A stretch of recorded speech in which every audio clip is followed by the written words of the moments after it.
नमस्कार प्रिय मित्रों, आप सबका फिर से एक नई कहानी में स्वागत है।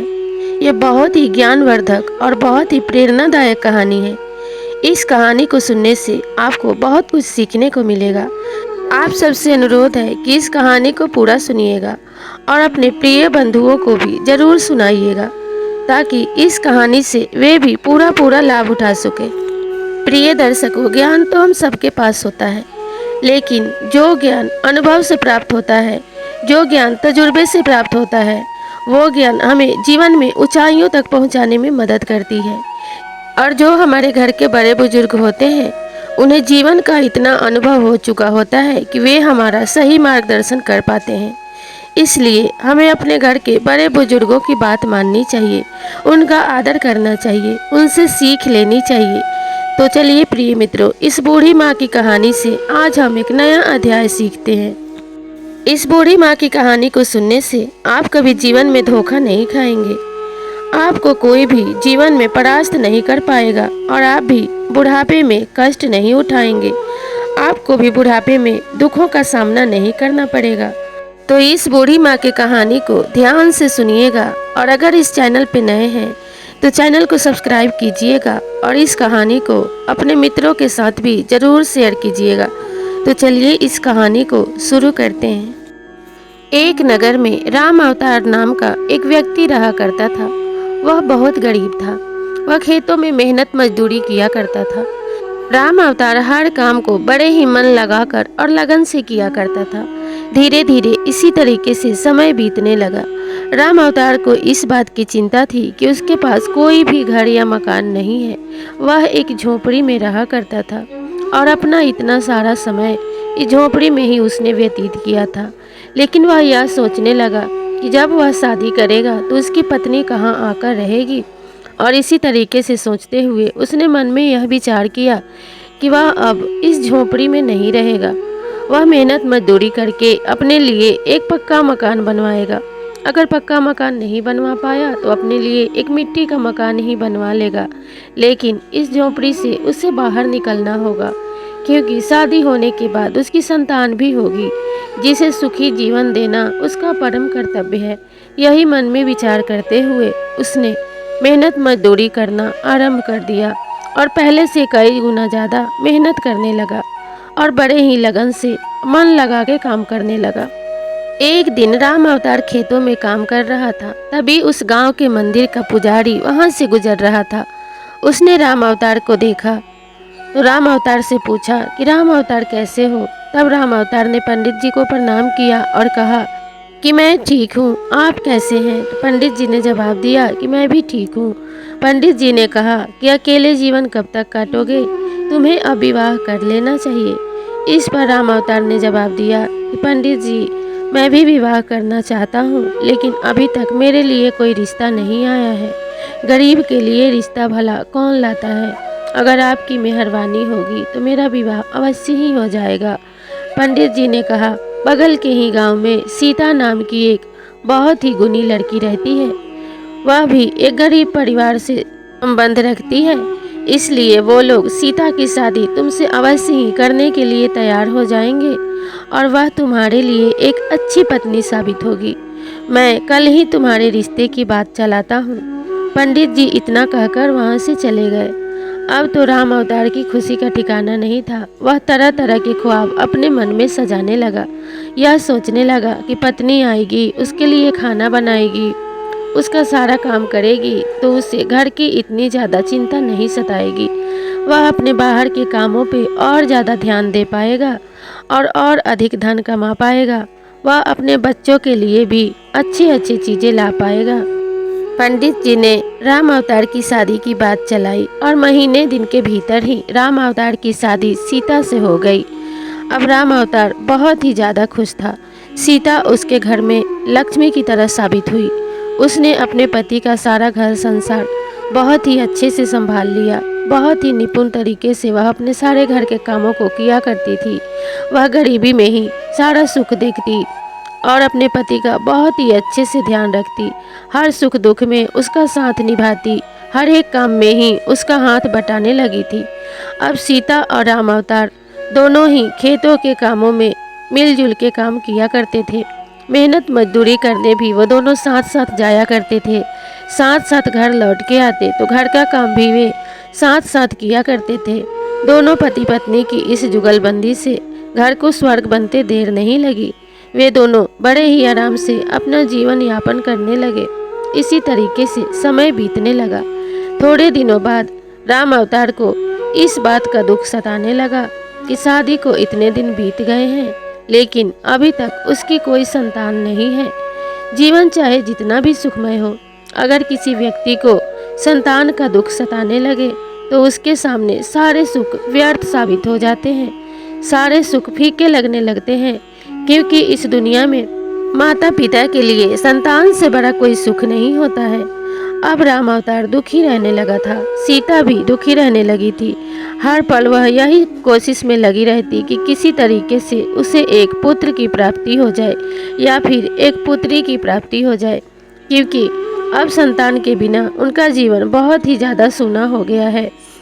संतान की चाह में राम अवतार और उसकी पत्नी हर मंदिर हर मस्जिद पे माथा टेकने जाते, हर जगह दुआ मांगते, कामना करते, गरीबों की सेवा करते, भूखों को भोजन कराते, व्रत उपवास करते, ताकि किसी तरह उन पे भगवान की कृपा हो जाए।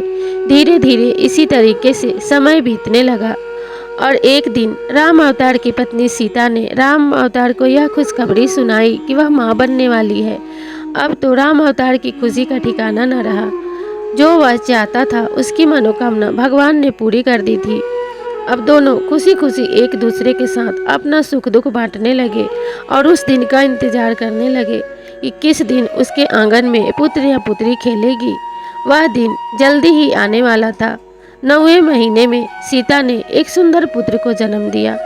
अब सीता की खुशी का ठिकाना न रहा। सीता मन ही मन विचार करने लगी कि भगवान ने उसकी सूनी गोद को भर दिया है। वह इस पुत्र रतन को बहुत ही आगे ऊंचाइयों तक लेके जाएगी, उसे एक अच्छा भविष्य देगी, एक अच्छी परवरिश देगी। राम अवतार भी यह सोचने लगा कि अब और अधिक मेहनत करके अपने पुत्र के लिए अधिक से अधिक धन कमाएगा, उसे एक अच्छा भविष्य देगा, कभी भी उसे गरीबी में पलने नहीं देगा और उसे बहुत ही बड़ा आदमी बनाएगा। यही मन में विचार करते हुए दोनों पति पत्नी उसका लालन पालन करने लगे।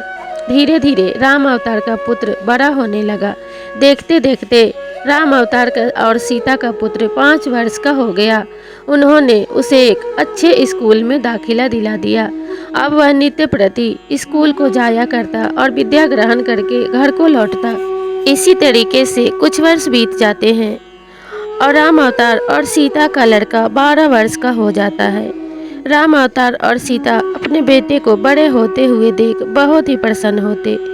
एक दिन काम को खत्म करके भोजन करके रात्रि को विश्राम करने के लिए वे लोग अपने घर में सोए, लेकिन अगली सुबह जब सीता उठी तो उसने अपने पति को मृत पाया। अचानक से सीता की दुनिया ही उजड़ गई थी। सीता का पति अकस्मात ही इस दुनिया को छोड़ के चला गया था। अब तो सीता के शोक का कोई ठिकाना न रहा। सीता अब अपने पति के शोक में ही डूबी रहती। उसे किसी बात का कोई ध्यान नहीं रहता।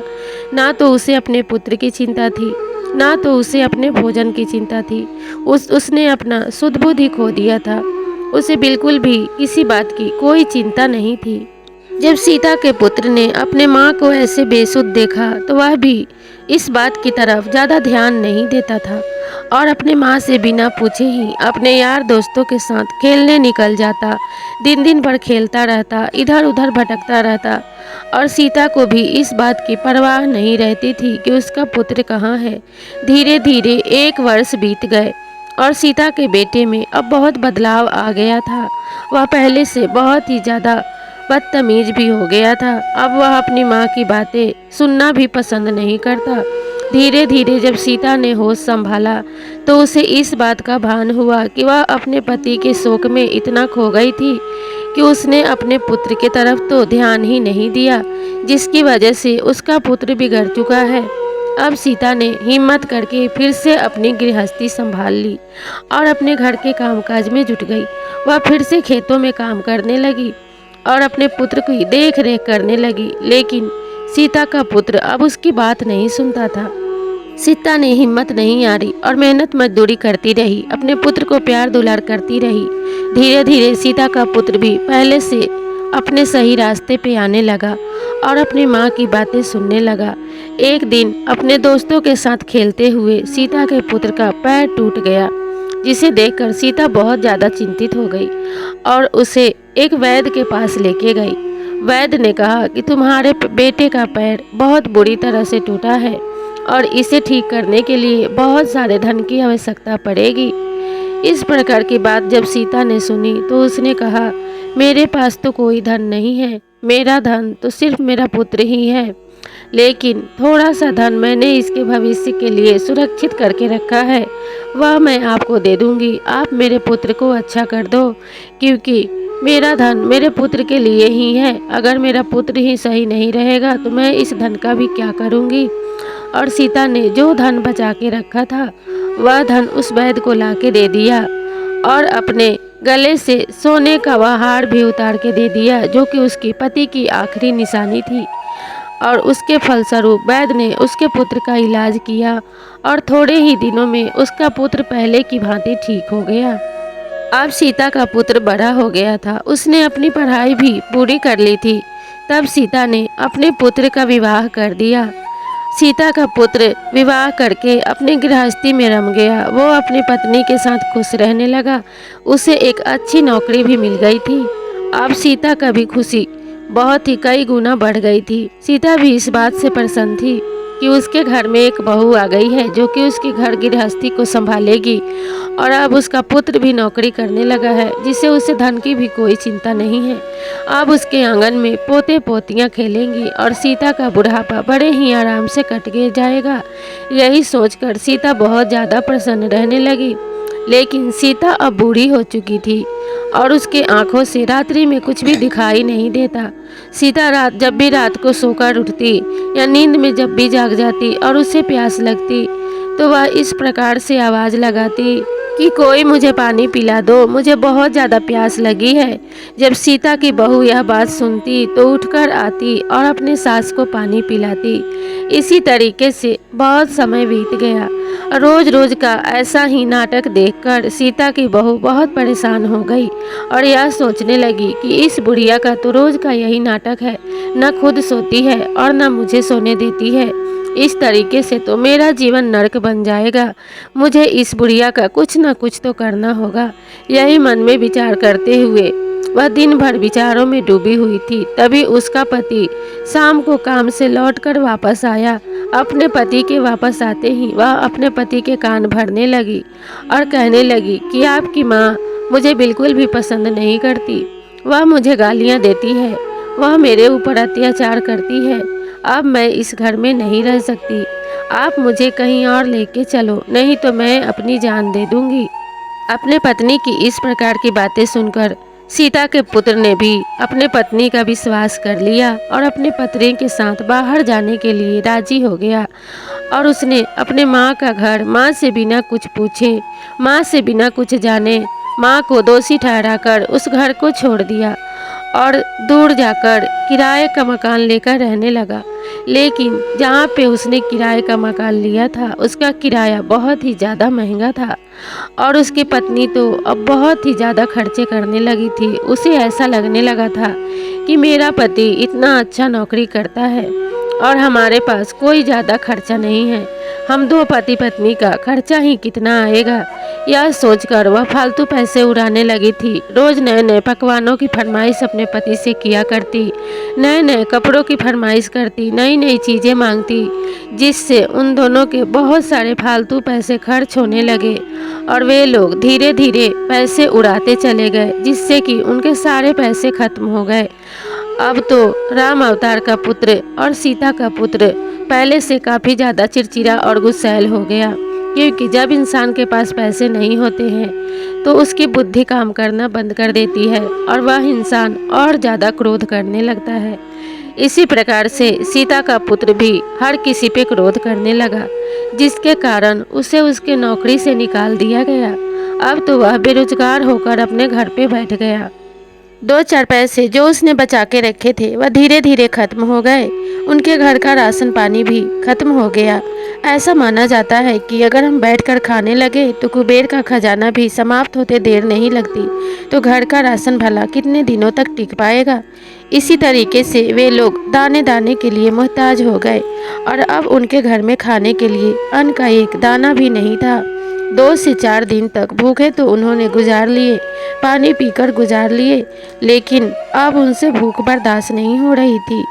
आखिरकार हार मानकर सीता के पुत्र ने अपने माँ के पास लौटने का फैसला किया और वे दोनों पति पत्नी अपने पुराने घर अपने माँ के पास लौट आए और आकर अपने माँ के सामने हाथ जोड़कर खड़े हो गए और कहा, माँ, हमसे बहुत बड़ी भूल हो गई, हमें क्षमा कर दो और हमें इस घर में आने दो। अब हमारे पास दूसरा कोई सहारा नहीं बचा है। मेरी नौकरी भी छूट गई है, जिससे मैं अपने घर और आजीविका चलाने में असमर्थ हूँ। अब आप ही एकमात्र हमारा सहारा हो। आप हमें अपना लीजिए और हमारे भूल को क्षमा कर दीजिए। जब सीता ने अपने पुत्र की ऐसी बातें सुनी तो बोली, पुत्र, मैंने तुम्हें इस घर में रहने से कब रोका था? मैंने ना तुम्हें इस घर से निकाला और ना ही तुम्हें जाने के लिए कहा, बल्कि तुम अपने मर्जी से मुझे छोड़कर चले गए। जब से तुम गए तब से मैं बड़े ही मुश्किल से अपना भोजन बनाती हूँ, खुद से अपना सारा काम करती हूँ, अपने लिए पैसे भी खुद ही कमा कर लाती हूँ और अपना जीवन यापन करती हूँ। तुमने मेरा सहारा बनने से इनकार किया था, लेकिन मैं तुम्हारा सहारा बनने से इनकार नहीं कर सकती, क्योंकि पुत्र कितना भी कुपुत्र हो जाए लेकिन माता कभी कुमाता नहीं हो सकती। इसीलिए मैं तुम्हें क्षमा करती हूँ, लेकिन इस घर में आने से पूर्व तुम्हें मुझसे 4 वादे करने होंगे और मेरी 4 बातों को अच्छे से समझना होगा और इन 4 बातों को जीवन भर के लिए गांठ बांध कर रखना होगा। और ये वादा भी करना होगा कि जो गलतियाँ तुमने वर्तमान समय में की है, इन गलतियों को तुम कभी भविष्य में नहीं दोहराओगे। पहली बात, किसी भी मनुष्य को अपने माता पिता का साथ नहीं छोड़ना चाहिए, क्योंकि माँ बाप ही जीवन देते हैं, माँ बाप ही इस दुनिया में लेके आते हैं। जो जीवन हमें मिला है वह हमारे माता पिता की देन है। वह माँ ही होती है जो अपने जीवन को संकट में डालकर अपने पुत्र या पुत्री को जन्म देती है और उन्हें इस लायक बनाती है कि वे अपने पैरों पे खड़े हो सके, इस दुनिया में भरी मुसीबतों का सामना कर सके और इस दुनिया में खुद को इस दुनिया के काबिल बनाकर जीने लायक बनाती है, जिससे माँ का कर्ज कभी उतारा नहीं जा सकता। इसलिए किसी भी मनुष्य को अपने माता पिता से कभी मुंह नहीं मोड़ना चाहिए। तुम अपनी माँ से मुंह मोड़ के गए थे, जिसके कारण तुम्हें आज यह दुख भोगना पड़ रहा है।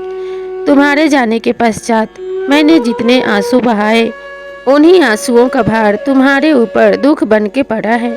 इसलिए किसी भी मनुष्य को अपने माता पिता की आंखों में आंसू नहीं देने चाहिए। अगर आप खुशी नहीं दे सकते तो आपको आंसू देने का भी कोई हक नहीं है। सीता ने अपने पुत्र को दूसरी बात बताते हुए कहा कि किसी भी मनुष्य को अपने पत्नी का साथ भी नहीं छोड़ना चाहिए, क्योंकि माता पिता के बाद पत्नी ही वह साथी होती है जो जीवन भर के लिए साथ निभाती है, हर सुख दुख में साथ देती है, चाहे सुख हो या दुख, हर समय साथ खड़ी होती है और हमेशा हर विपत्ति का सामना साथ मिलकर करती है। इसलिए किसी भी मनुष्य को पत्नी को भी कभी नहीं सताना चाहिए और ना ही उसका साथ छोड़ना चाहिए। तीसरी बात, तुम्हें बात बात पे गुस्सा नहीं करना चाहिए। क्रोध करने वाला मनुष्य कभी भी सही फैसला नहीं ले सकता है और क्रोध दूसरों से ज़्यादा खुद का नुकसान करवाता है। इसलिए क्रोध करने से स्वयं हमारा ही अहित होता है। किसी भी लोहे को तोड़ने से पहले या उसको पीटने से पहले गर्म करना पड़ता है और गर्म लोहे को ठंडे लोहे से काटा जा सकता है, लेकिन गर्म लोहे से ठंडे लोहे को नहीं काटा जा सकता। इसलिए हमें कभी भी क्रोध नहीं करना चाहिए। क्रोध में मनुष्य का विवेक हमेशा ही मतिभ्रष्ट हो जाता है, उसकी बुद्धि काम करना बंद कर देती है। इसलिए मनुष्य अपना अच्छा और भला कभी सोच नहीं पाता है, वह अच्छे बुरे में फर्क नहीं कर पाता है। इसलिए क्रोध हमेशा ही अहित का कारण बनता है। क्रोध हमेशा हमें विनाश की ओर ले जाता है। इसलिए हमें अपने क्रोध का त्याग करना चाहिए। सीता ने अपने पुत्र से कहा कि जो भी व्यक्ति क्रोधवश अपने परिवार को छोड़ के जाता है, हमेशा उसका विनाश होता है। क्योंकि परिवार ही एक ऐसा संगठन होता है जिसमें मिलके हम बड़े से बड़े मुसीबत का, बड़े से बड़े तूफान का आसानी से सामना कर पाते हैं। क्योंकि बंदी बुहारी लाख की और बिखरे पाछे खाक की। इसका अर्थ यह हुआ कि जब झाड़ू एक धागे से बंधा होता है तो वह कचरे को साफ करने का कार्य करता है, लेकिन जब वह बिखर जाता है तो खुद एक कचरा बन जाता है। इसी तरीके से एक परिवार होता है। जब परिवार एक साथ एक संगठन में होता है, एक परिवार बनकर एकजुट होता है, तो वो किसी भी बड़े से बड़े मुसीबत का सामना हंसते हंसते कर लेते हैं। और जब वे बिखर जाते हैं तो छोटे से छोटी आंधी भी उन्हें उड़ा ले जाती है और वे किसी भी मुसीबत का सामना नहीं कर पाते, बल्कि मुसीबत उन्हें तोड़ देती है और घुटने टेकने पे मजबूर करती है, जिनसे उनका विनाश हो जाता है। इसी तरीके से हमें कभी भी उन मित्रों का साथ भी नहीं छोड़ना चाहिए जो मुसीबत में हमारा सहारा बनते हैं। वे मित्र आपके पिता भी हो सकते हैं, आपकी माता भी हो सकती हैं, वे मित्र आपके गुरु भी हो सकते हैं या आपके सहपाठी भी हो सकते हैं। मित्र का कोई एक उम्र, कोई एक रूप नहीं होता। जो भी आपकी मुसीबत में सहायता करे वही आपका मित्र होता है, वही आपका सगा होता है। इसलिए हमें मित्र और शत्रु की भी पहचान होनी चाहिए। जो हमारा मित्र है, जो हमारा हमेशा साथ निभाता है, हमें कभी भी उसका साथ नहीं छोड़ना चाहिए, कभी भी उसका अनादर नहीं करना चाहिए। अगर हम इन बातों का ध्यान रखेंगे तो इस धरती पे ही स्वर्ग का सुख पाएंगे और कभी भी हमें विपत्तियों का सामना नहीं करना पड़ेगा। सीता ने इन बातों को कहते हुए अपने पुत्र को गले से लगा लिया और वे सब खुशी खुशी एक परिवार की तरह फिर से रहने लगे और इस धरती पे ही स्वर्ग का अनुभव करने लगे। अब सीता का पुत्र भी अपने माँ का बड़ा ही आदर सत्कार करने लगा और वे सारे सुखी सुखी एक सुखमय जीवन व्यतीत करने लगे। सही मायने में अब सीता का परिवार एक सुखी परिवार हुआ। तो प्रिय मित्रों, आपको ये कहानी कैसी लगी हमें कमेंट करके ज़रूर बताइएगा। कहानी अच्छी लगी हो तो लाइक, शेयर और सब्सक्राइब ज़रूर कीजिएगा।